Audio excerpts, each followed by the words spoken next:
So I was watching this episode of New World Next Week on the Corbett Report YouTube channel, which is also on the Corbett Report website, or New World Next Year as this episode is called.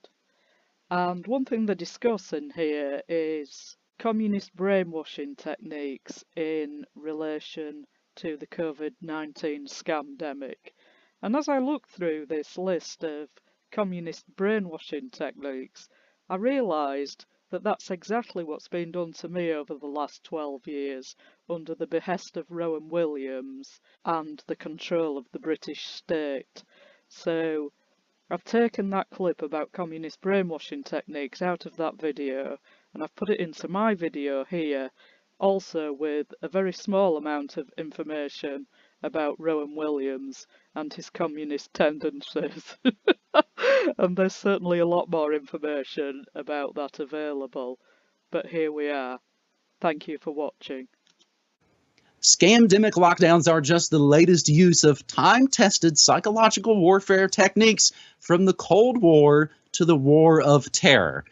I got turned on to something a few months ago called the Bitterman Report of 1956. And that would be Dr. Alfred Bitterman, medical doctor, presented his report to the New York Academy of Medicine November 13th, 1956, and it was all about the techniques used by the communists, the Chi-Coms, the Koreans to brainwash and torture captured American servicemen and make them psychological and physical prisoners. So he essentially put together this chart of coercion.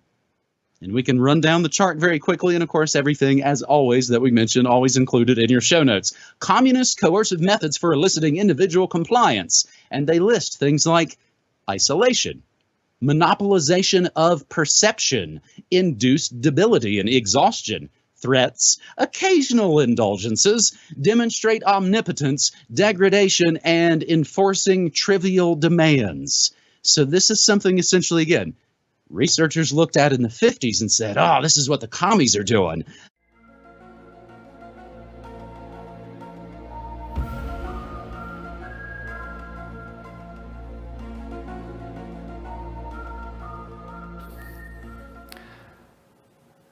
It used to be said, and perhaps it's still said, that if the Communist Party of Great Britain had had the geographical network and the resources that the Christian Church, and particularly the Church of England, has in these islands, we would have been a Stalinist dictatorship many years ago.